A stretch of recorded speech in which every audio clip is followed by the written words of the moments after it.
Нередко я получаю от вас вопрос, где взять энергию. Утром просыпаюсь, а уже чувствую себя уставшим, размазанным и вялым. Меня зовут Юлия Щербатова. Я главный врач клиники, кандидат медицинских наук. И в этом ролике я расскажу вам про 5 причин отсутствия энергии. Особенно, если вам больше 40 лет. Почему нет энергии? Иногда единственным симптомом вашего при обращении к врачу является такое отсутствие энергии.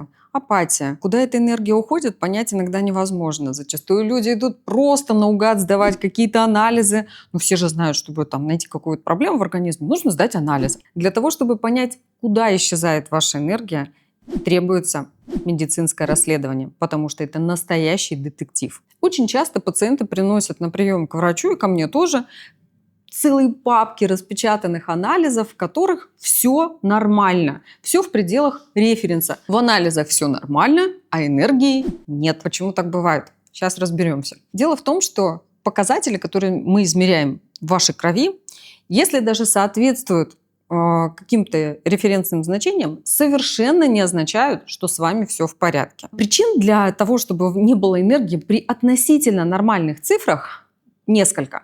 Первое – это снижение работы митохондрий. Нарастает оксидативный стресс. Вам все хуже, энергии все меньше, в анализах все нормально. Проверьте работу своих митохондрий и оцените антиоксидантный статус вашего организма. Как это сделать?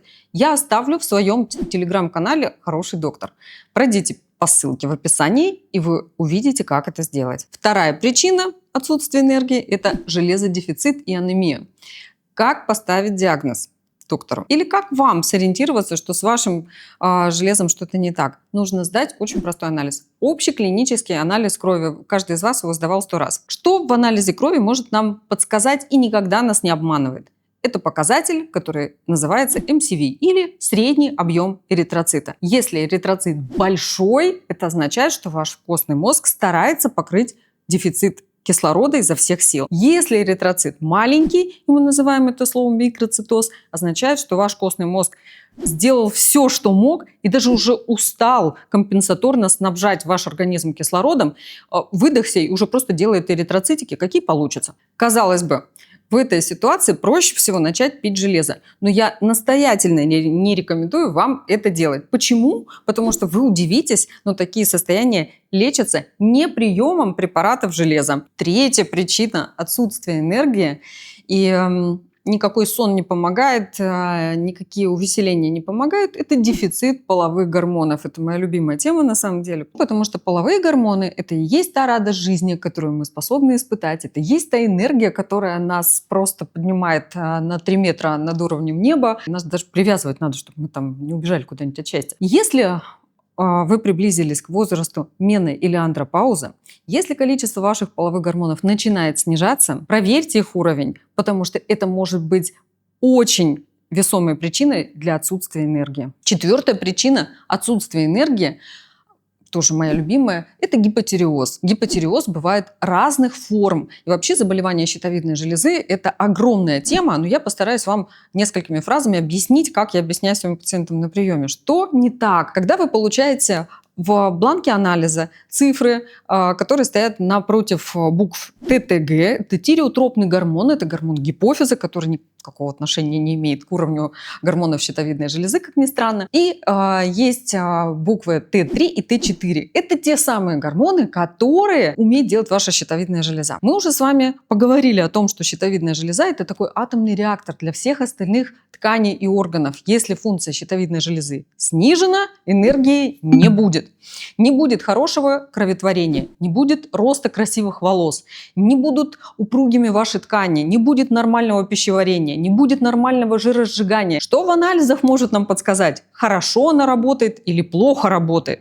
Когда мы с вами видим очень высокие цифры ТТГ, тиреотропного гормона, когда эти цифры выходят за границы референса, мы называем это манифестным гипотиреозом. Это уже понятно, это уже мы знаем, как лечить, все такие умные в этот момент. Но есть гипотиреоз скрытый или субклинический гипотиреоз, или еще мы называем его тканевой гипотиреоз. Когда вы не приблизились ни к одному краю, ни к другому, и, казалось бы, в этот самый момент можно сказать, да нормально все. Нет, не нормально, потому что нужно пересчитывать при помощи специальных коэффициентов эту норму для вас. Не которая на бумажке норма, а которая норма для вашего организма. Вы удивитесь, но это может не иметь одно к другому совершенно никакого отношения. Это приведет к тому, что вы будете еле ползать. И ничего не будет указывать на то, что у вас проблемы с щитовидной железой. Единственное, что может указать на гипотиреоз в вашем организме, это такая апатия, размазанность. Утром вы просыпаетесь и уже можете чувствовать себя уставшим. Это плохое состояние волос, выпадение волос. Это поредение бровей и ресниц. Это отеки, это снижение либидо. Это отсутствие радости жизни, такая ангидония мы ее называем. Это отсутствие аппетита, вкуса к хорошей еде. Это вот это все, то есть мир превращается в такую серую, некрасивую массу, не вызывающую никаких эмоций, и никакой энергии у вас нет. И пятая причина для отсутствия энергии – это малоподвижный образ жизни. Очень велик соблазн, когда вы не чувствуете себя энергичным, чувствуете себя апатичным, вялым и усталым, полежать, посидеть. И организм как бы подсказывает, что нужно просто замедлиться, ничего не делать, и тогда станет все хорошо. Это колоссальная ошибка. Почему?